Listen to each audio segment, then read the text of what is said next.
اس نے خود کو تسلی دی اور سوچا کہ شاید اس کا وہم ہو، مگر جیسے ہی وہ دیوار تصویر کی طرف مڑی تو اس نے دیکھا کہ تصویر کے نیچے ایک پرانا کاغذ چپکا ہوا ہے۔ زینب نے وہ کاغذ نکالنے کی کوشش کی اور جیسے ہی اس نے نکالا تو اس پر کچھ لکھا ہوا تھا جو کافی پرانا اور مدھم ہو چکا تھا، مگر پھر بھی پڑھا جا سکتا تھا۔ اس پر لکھا تھا کہ اسکول کا راز صرف وہی جان سکتا ہے جو سچ تک پہنچنے کی ہمت رکھتا ہو۔ یہ پڑھ کر زینب کا دل مزید تیز دھڑکنے لگا، کیوں نہ کہ اب یہ صرف ایک اتفاق نہیں لگ رہا تھا بلکہ کوئی باقاعدہ اشارہ تھا۔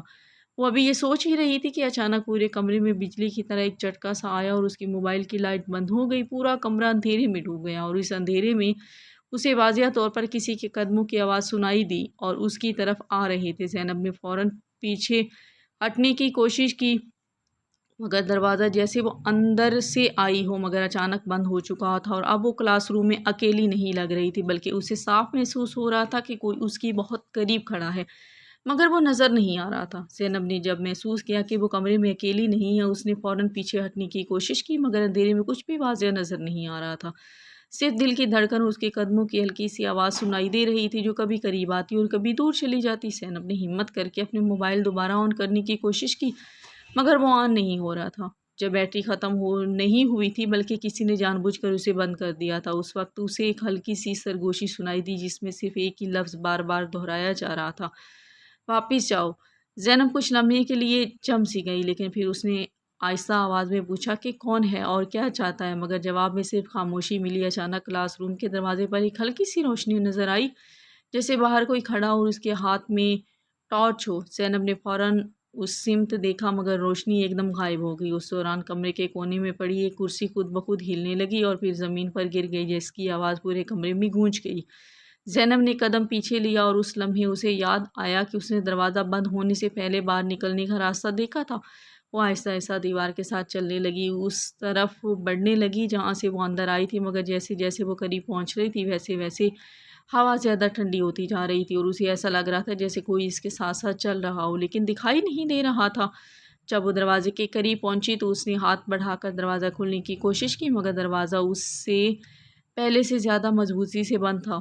اسی لمحے اس کو پیچھے سے ایک بہت ہی ہلکی آواز آئی، جیسے کسی نے اس کے نام کے ساتھ اسے پکارا ہو، زینب! اب یہ آواز سن کر وہ آہستہ آہستہ پیچھے مزید مڑی۔ زینب جیسے ہی پیچھے مڑی تو اس کے سامنے کوئی واضح شکل نہیں تھی بلکہ صرف ایک دھندلا سا سایہ تھا جو آہستہ آہستہ دیوار کے ساتھ حرکت کر رہا تھا۔ وہ فوراً رک گئی اور اس نے کوشش کی کہ غور سے دیکھے، مگر اندھیرے کی وجہ سے کچھ صاف نظر نہیں آ رہا تھا۔ اس لمحے وہ ہلکی سی آواز دوبارہ آئی اور اس بار آواز تھوڑی واضح تھی، جیسے کوئی بہت قریب کھڑا ہو کر آہستہ آہستہ بول رہا ہو۔ زینب نے گھبرا کر پوچھا کہ کون ہے اور کیوں اس کے پیچھے لگا ہوا ہے، مگر جواب میں صرف ایک ٹھنڈی ہوا کا جھونکا آیا جس سے کمرے میں پڑے کاغذ اور پرانی چیزیں ہلنے لگی۔ زینب آہستہ آہستہ پیچھے ہٹنے لگی، لیکن اس کے قدم کسی چیز سے ٹکرا گئے۔ اس نے نیچے دیکھا تو وہاں ایک پرانی لکڑی کی دراز پڑی تھی جو پہلے وہاں نہیں تھی۔ زینب نے ہمت کر کے وہ دراز کھولی تو اس میں ایک پرانی رجسٹر جیسی کتاب پڑی تھی جس کے صفحات پھیلے ہوئے تھے، پیلے ہو چکے تھے۔ اس نے جیسے ہی وہ رجسٹر کھولا تو اس میں اسکول کے طلباء کے نام لکھے ہوئے تھے، مگر کچھ ناموں پر لائن کھینچی گئی تھی، جیسے نشانیاں لگائی گئی ہوں، جیسے انہیں حذف کیا گیا ہو۔ زینب کو یہ دیکھ کر عجیب سا خوف محسوس ہوا، مگر اس کے ساتھ ساتھ تجسس بھی بڑھ گیا تھا۔ وہ ابھی صفحہ پلٹ ہی رہی تھی کہ اچانک ایک صفحہ پھر اس نے وہی تصویر دیکھی جو پہلے دیوار پر لگی تھی۔ تصویر اس کے نیچے ایک نوٹ لکھا تھا کہ یہ اسکول بند نہیں ہوا تھا، اسے چھپایا گیا تھا۔ یہ پڑھ کر زینب کا دل تیز دھڑکنے لگا، کیوں نہ کہ اب معاملہ صرف ایک پرانی عمارت کا نہیں لگ رہا تھا بلکہ کسی چھپے ہوئے راز کا تھا۔ اس وقت رجسٹر کے اندر سے ایک صفحہ خود بخود پلٹ گیا اور اس پر صرف ایک ہی جملہ لکھا ہوا تھا، اب تم بھی اس کہانی کا حصہ بن چکی ہو۔ اور جیسے ہی زینب نے یہ پڑھا تو پورے کمرے میں ایک زوردار آواز گونجی اور روشنی ایک بار پھر بند ہو گئی۔ جیسے ہی کمرے میں دوبارہ مکمل اندھیرا چھا گیا تو زینب ایک لمحے کے لیے بالکل ساکت کھڑی رہ گئی۔ اسے سمجھ نہیں آ رہا تھا کہ وہ رجسٹر ہاتھ میں رکھے آگے بڑھے یا پیچھے ہٹے، مگر اسی خاموشی میں اسے پھر وہی ہلکی سی سرگوشی سنائی دی جو اب پہلے سے زیادہ قریب لگ رہی تھی۔ اسے بار بار آواز میں ایک عجیب سا درد تھا جیسے کوئی بہت پرانی بات یاد کر کے بول رہا ہو، جیسے کوئی باتوں باتوں میں اسے سمجھانے کی کوشش کر رہا ہو، اشارے دے رہا ہو۔ زینب نے آہستہ سے موبائل دوبارہ آن کرنے کی کوشش کی، اور اس بار حیرت کی بات یہ تھی کہ موبائل آن ہو گیا، لیکن اس کی لائٹ بہت کمزور تھی، جیسے بیٹری کمزور ہو گئی۔ اس نے فوراً اس کمزور روشنی میں رجسٹر دوبارہ کھولا، اور اس بار ایک نیا صفحہ خود بخود سامنے آ گیا، جس پر ایک تاریخ لکھی ہوئی تھی، اور اس کے ساتھ کچھ الفاظ تھے جس میں بتایا گیا تھا کہ اسکول میں کچھ بچے اچانک غائب ہو گئے تھے۔ ایک بار تو زینب کو بہت ڈر لگا کہ آخر کیا ہوا ہوگا، اور پھر اس کے بعد اسکول کو عام طور پر بند کر دیا گیا، لیکن اصل میں اسے بند نہیں کیا گیا تھا، بلکہ لوگوں سے چھپا دیا گیا تھا۔ زینب کے ہاتھ کانپنے لگے، کیوں نہ کہ اسے محسوس ہو رہا تھا کہ یہ سب صرف پرانی کہانی نہیں بلکہ کسی سچ کا حصہ ہے جو اسے جاننا چاہیے اب ہر صورت میں۔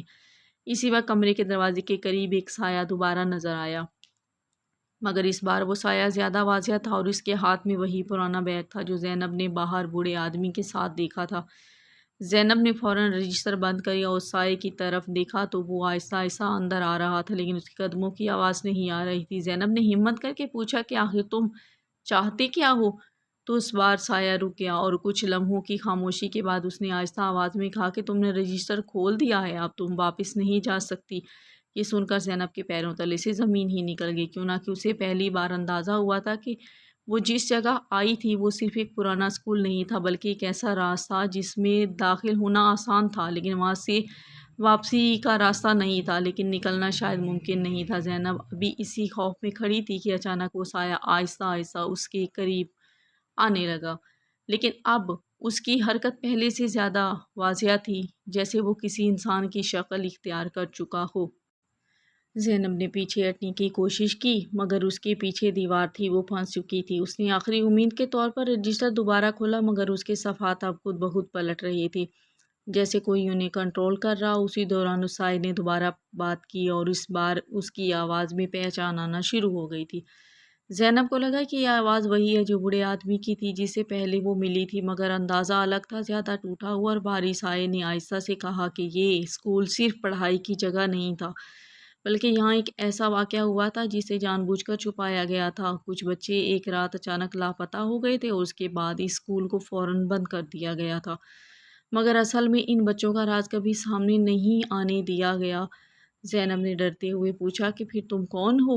اس پر سایہ کچھ لمحے خاموش رہا، اور پھر اس نے آہستہ سے کہا کہ میں وہی ہوں جس نے تمہیں یہاں بلایا تھا۔ یہ سن کر زینب کا دل زور سے دھڑکا، کیوں نہ کہ اب اسے سمجھ آ رہا تھا کہ بوڑھا آدمی اور یہ سایہ کہیں نہ کہیں ایک ہی حقیقت کے دو حصے ہیں، جسے وہ شاید سمجھ نہیں پا رہی تھی۔ اسی وقت رجسٹر کے آخری صفحے پر ایک نام خود بخود لکھا گیا، اور وہ نام دیکھ کر زینب کی آنکھیں کھلی کی کھلی رہ گئی، کیوں نہ کہ وہ نام اسی بوڑھے آدمی کا تھا، لیکن اس کے ساتھ ایک اور بات بھی لکھی تھی کہ میں اس اسکول میں واپس نہیں آ سکتا تھا، اسی لیے اب میں تمہیں سچ دکھا رہا ہوں۔ زینب یہ ابھی سب پڑھ ہی رہی تھی کہ اچانک پورے کمرے میں زوردار جھٹکا آیا، اور دیوار پر لگی پرانی تصویر زمین پر گر گئی، اور اس کے ساتھ ہی سایہ تیزی سے غائب ہونے لگا، جیسے کسی نے اسے کھینچ لیا ہو۔ مگر جاتے جاتے اس نے صرف ایک ہی بات کہی کہ اب تمہیں آخری دروازہ دیکھنا ہوگا۔ زینب نے جیسے ہی آخری دروازے والی بات سنی تو اس کی نظر فوراً کمرے کے ارد گرد گھومنے لگی، لیکن وہاں صرف ٹوٹی ہوئی کرسیاں، دیواروں پر پرانی دراڑیں اور زمین پر بکھرا ہوا رجسٹر تھا۔ سایہ مکمل طور پر غائب ہو چکا تھا، مگر اس کی بات کمرے میں گونجتی محسوس ہو رہی تھی۔ زینب نے خود کو سنبھال کر رجسٹر اٹھایا اور جلدی جلدی اس کے صفحات پلٹنے لگی، جیسے شاید کوئی اشارہ دوبارہ مل جائے، جیسے کہیں سے کوئی پتہ چل جائے۔ مگر اس بار رجسٹر کے آخری صفحے پر ایک نیا نقشہ بننا شروع ہو گیا تھا جو پہلے موجود نہیں تھا۔ اس نقشے میں اسکول کے اندر ہی ایک خفیہ راستہ دکھایا گیا تھا جو کلاس روم کے پیچھے دیوار کے قریب جا کر ختم ہوتا تھا۔ زینب نے موبائل کی مدھم روشنی میں وہ جگہ تلاش کرنا شروع کر دی، اور جیسے ہی وہ اس دیوار کے قریب پہنچی تو اسے ایسا محسوس ہوا کہ وہاں دیوار تھوڑی سی کھوکھلی سی ہے، جیسے وہ دیوار کے اندر کوئی چیز ہو۔ اس نے ہاتھ لگایا تو ایک ہلکی سی آواز آئی، جیسے اندر کوئی خالی پن موجود ہو، جگہ ہو۔ زینب نے ہمت کر کے آس پاس دیکھا اور پھر دیوار کو زور سے دھکا دیا تو حیرت کی بات یہ ہوئی کہ دیوار کا ایک حصہ اندر کی طرف کھل گیا، جیسے وہ دیوار نہیں کوئی دروازہ ہو، اور وہاں ایک تنگ سا راستہ نظر آیا جو نیچے کی طرف جا رہا تھا۔ زینب کچھ لمحے وہیں کھڑی رہی، ڈر بھی بہت لگ رہا تھا لیکن سچ جاننے کا تجسس بھی اسے بہت تنگ کر رہا تھا۔ کیوں نہ کہ اس راستے میں سے ایک ٹھنڈی اور بھاری ہوا باہر آ رہی تھی، مگر اور پیچھے سے ہٹنے کا کوئی راستہ بھی تو نہیں تھا، لیکن اگر وہ یہاں تک آ گئی تھی تو اسے آگے جانا بھی چاہیے تھا، یہ دل ہی دل میں وہ سوچ رہی تھی۔ کیوں نہ کہ دروازہ پہلے ہی بند تھا، اس نے گہرا سانس لیا اور آہستہ آہستہ اس خفیہ راستے میں داخل ہو گئی۔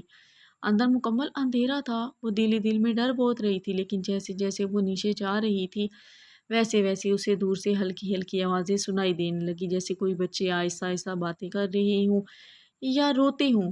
زینب رک گئی، پھر اس نے موبائل کی لائٹ مزید مضبوط کی اور آگے بڑھ گئی، اور کچھ قدم کے بعد اس کے سامنے ایک بڑا سا کمرہ نظر آیا جو اسکول کے نیچے چھپا ہوا تھا۔ شاید یہ کوئی تہہ خانے جیسا لگ رہا تھا، اور وہاں دیواروں پر وہی پرانی تصویریں لگی ہوئی تھی، مگر اب وہ تصویریں مکمل تھی اور ان میں موجود تمام چہرے زینب کی طرف دیکھ رہے تھے۔ اس لمحے ایک کونے سے آہستہ سی آواز آئی، آخر تم یہاں آ ہی گئی۔ زینب جیسے ہی اس آواز کی طرف مڑی تو سامنے وہی بوڑھا آدمی کھڑا تھا، مگر اس بار وہ پہلے جیسا عام نہیں لگ رہا تھا۔ اس کی آنکھوں میں ایک عجیب سی تھکن تھی اور چہرے پر ایسی خاموشی تھی جیسے وہ بہت سالوں سے کہیں بوجھ کو ساتھ لیے چل رہا ہو۔ زینب ایک قدم پیچھے ہٹی، مگر بوڑھے نے ہاتھ اٹھا کر اسے رکنے کا اشارہ کیا اور آہستہ آواز میں کہا کہ ڈرو نہیں، تم یہاں خود سے نہیں آئی ہو، بلکہ تمہیں سچ دکھانے کے لیے یہاں پر لایا گیا ہے، یوں سمجھو کہ تمہیں یہاں پر بلایا گیا ہے۔ زینب نے کانپتی آواز میں پوچھا کہ یہ جگہ کیا ہے اور یہ سب کیا ہو رہا ہے، مجھے کچھ سمجھ نہیں آ رہی۔ بوڑھے نے کچھ لمحے خاموشی اختیار کی اور پھر بتایا کہ یہ اسکول برسوں پہلے بند نہیں ہوا تھا، بلکہ ایک رات یہاں ایک بہت بڑا حادثہ ہوا تھا، جس میں کچھ بچے اس زیر زمین حصے میں پھنس گئے تھے اور مدد دیر سے پہنچی تھی۔ اس واقعے کے بعد اس جگہ کو سرکاری طور پر تو بند کر دیا گیا تھا، مگر کچھ لوگ اس سچ کو ہمیشہ کے لیے چھپانا چاہتے تھے۔ بوڑھے نے بتایا کہ وہ اس وقت یہاں ایک استاد تھا اور بچوں کو بچانے کی کوشش میں وہ خود بھی اس جگہ پھنس گیا تھا، لیکن وقت کے ساتھ سب نے سب کے لیے سب کچھ بھلا دیا، جیسے وہ کبھی تھا ہی نہیں۔ زینب نے آنکھوں میں آنسو لیے پوچھا کہ پھر وہ سایہ کیا تھا جو اسے بار بار روک رہا تھا؟ اس پر بوڑھے نے کہا کہ وہ سایہ کوئی اور نہیں بلکہ اس جگہ کا درد تھا جو باہر نکل نہیں سکا۔ وہ آوازیں جو تم نے سنی وہ ان بچوں کی تھی جو اب بھی اس جگہ کے اندر موجود ہیں، یادوں میں قید ہیں۔ بوڑھے نے دیوار کی طرف اشارہ کیا جہاں ایک پرانا دروازہ تھا اور کہا کہ اصل سچ اس کے پیچھے ہے، مگر اسے دکھنے کے بعد تمہاری زندگی پہلے جیسی بالکل بھی نہیں رہے گی۔ زینب نے گہرا سانس لیا اور آہستہ آہستہ اس دروازے کی طرف بڑھ گئی۔ جیسے ہی اس نے دروازہ کھولا تو سامنے ایک خالی سا کمرہ تھا، مگر اس کمرے کی دیواروں پر بچوں کے ہاتھوں کے نشانات تھے اور درمیان میں ایک تختی لگی ہوئی تھی جس پر لکھا ہوا تھا کہ ہم نہیں گئے، ہم یہیں ہیں، ہمیں یہاں پر چھوڑ دیا گیا، اکیلا، بے یارو مددگار۔ یہ دیکھ کر زینب کی آنکھوں کے سامنے سب کچھ واضح ہو گیا تھا، اور یہ جگہ کسی خوفناک کہانی کی نہیں بلکہ لیکن بھولے ہوئے کچھ سچ کی علامات تھی جس کو جاننا زینب کے لیے بہت ضروری تھا۔ بوڑھے نے آخری بار کہا کہ اب تم اس کہانی کو باہر لے جا سکتی ہو، اور لے جانے کے لیے ہی تمہیں یہاں پر بلایا گیا تاکہ کوئی اور اس سچ کو نہ بھولے۔ اس لمحے روشنی تیز ہو گئی اور زینب خود کو دوبارہ اسکول کے باہر کھڑا محسوس کرنے لگی، مگر اس کے ہاتھ میں وہی پرانا رجسٹر تھا جو اب بند ہو چکا تھا۔ تو بتائیے کہ آپ کو ہماری کہانی کیسی لگی۔ اگر کہانی پسند آئی ہے تو ویڈیو کو لائک کر دیں، چینل کو سبسکرائب لازمی سے کر دیں، اور ایک پیارا سا کامنٹ کر کے اپنی رائے کا اظہار ضرور کر دیں۔ تو ملتے ہیں ایک نیکسٹ سٹوری کے ساتھ، تب تک اپنا بہت سارا خیال رکھیے گا، دعاؤں میں مجھے بھی یاد رکھیے گا۔ اللہ حافظ۔